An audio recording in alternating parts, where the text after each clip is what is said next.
back. Finish, fix, frog. I finally finished the baby blankets. Ta-da! See, I'll stand up. You can get an idea. Move the chair a little bit. All right, so the quote-unquote baby blanket is done. It did block out nice and wide. Didn't lengthen as much as I was kind of hoping, but you know, it really doesn't matter because it wasn't going to be long enough to really be a blanket for my 8-year-old. You know, who's already wearing size 10 clothes. And I'm pretty happy with it as far as, you know, 8-year-old projects go. I had already mentioned that I wasn't thrilled with the yarn choice, and you can see the cables aren't really standing out as much as I would like, but you know, no big deal. Certainly not something my 8-year-old is going to notice. And I am just happy to have it done.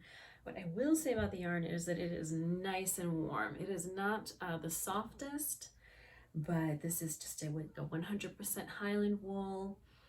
And so even with these eyelets, this is a nice warm fabric. It is May, so really my son's doesn't need this, but he's been keeping it on his bed. I just found the cat sleeping on it. So he is very happy to have it. I'm not sure if he's like really happy about the blanket, or it's just that his brother got a blanket and he wants a blanket too. But whatever case may be, he seems very happy with it. I am so happy to have it off the needles. Hurrah! As I said, this is a project I'm sure I cast on when I was pregnant. My son turned 8 in February. So it has been sitting around for quite a while. They don't even make this yarn anymore. But it is finally done. It was just a wonderful feeling of accomplishment to just get it off the needles. And check something off the list. I don't think I bought my reward yet. What was my reward for that? I can't remember. Whatever it is, I don't think I bought. I think it was a new project bag, maybe? Silly kitty. Dory, that's not your blanket. Silly kitty.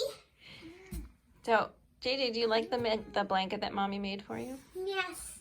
But it's a bit itchy, though. It is a bit itchy. Because it has made from that kind of wool. Yeah. That kind of wool that I don't like. The kind of wool you don't like, the itchy kind? Yeah. Well, it's nice and warm, though, right? Right. And that's why we put it on top of the comforter so it doesn't itch your skin at night. Yeah. Are you happy to have a blanket because you like that Mommy made the blanket, or because Ollie got a blanket and you wanted one too? I was jealous of Ollie, of course. You were jealous of Ollie, of course. Now it looks like Dory's jealous of you. She's trying to steal your blanket. Silly kitty. Dory. Silly kitty. I wanted to see if we could put the blanket on you, but I guess with Dory here, we can't. Right? Right. Silly kitty. All right, so that's how big the blanket is. It doesn't quite cover you all the way, does it? Because your feet are down here. Who are you recording it to? Why are you pinching your nose? I'm gonna what? I'm gonna put it on YouTube, on Mommy's YouTube channel, where she talks about knitting. What do you think? Yeah, and what will you call the video? I don't know. We'll see. Oh, I hear somebody else coming. How about my son's new blanket? How about a cat uses my son's new blanket? Okay. How about you call it a cat uses my new son's blanket? Sounds like a plan. And I told you guys last time about my husband's sock. So I did rip back and I redid the heel in a nice slip stitch pattern. And I still think these little socks look like comically too big, but maybe it's just me. I mean, I made him put them on again and they fit. I mean, they could probably use some more negative ease, but I'm certainly not going to rip them all the way back at this point, but they are not like falling off or flopping around or anything. They're fine. So I'm not planning to make this the legs super long. So I've done, what's that, 2.5, 3 inches. And I'm switching now to a 2x2 rib, and I'm going to make it an extra long ribbed cuff. And then I have a whole nother sock to do. So at least I got somewhere with it. And I've actually, I mean, this leg part has only been done in the evening for a few minutes when my husband reads. So we put the kids to bed. My husband reads to my younger son, and I read to my older son. And while my husband is reading, you know, a couple-minute book to my younger son, I knit on this sock.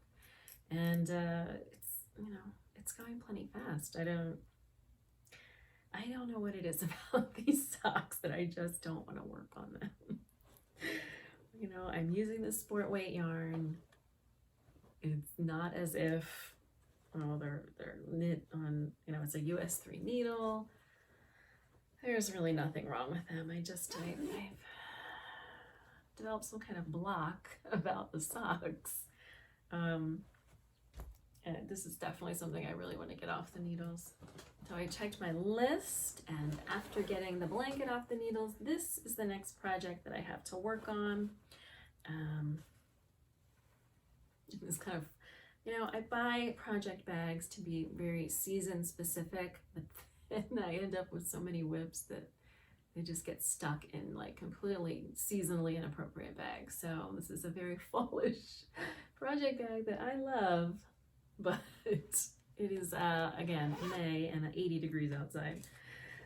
So this is my Knot Front Crop by Carrie Bloomer that I clearly haven't made too much progress on. So this is knit flat at first for this sort of knot detail that goes in the front, and then I believe it's joined in the round. So you knit sort of the back piece first, and then you pick up from either side to make the front piece that's going to create this twist. And I've just started that and really haven't gotten, I just kind of put it back on the needles. I really haven't done much with it yet. And there is a picture here, but I don't know how clear it's gonna look for you guys, but I'll try anyway. So this is what it looks like. So you can see this comes here, and there's some kind of join to make this twist, and then it's worked in the round, I think. I hope that's what's happening here. I always tell people to read through the pattern. Yes, it is. Okay. To read through the pattern before they get started, and I don't even listen to my own advice. Yes, so you can see another photo here with that really cute twist detail in the front. And then she draws the most amazing schematics. I never was great at schematics. So it sort of illustrates how that goes. And then, yeah, that part is worked in the round. So I'd really like to be making more progress on this. I am using a wool, so I really can't wear it right now. It's a fingering weight wool, but a wool nonetheless. But for the, you know, for I guess maybe some cooler days in the summer or the early fall, this will be really cute over a dress. So I would like to start making more progress on that. I just seem to be finding myself with too much on the needles and not enough time as usual. So I have finished one thing. I've almost finished half of another thing, and I've gotten another project out of the whip basket and back onto the needles to start making some progress on. I hope that you are still finishing, fixing, and frogging too. I hope it is going well for you. leave a comment, let me know how it's going. I would love to hear all about it. Or don't forget to share on Instagram and use that Finish Fix Frog 2021 hashtag so I can see all of your whips that are getting finished up.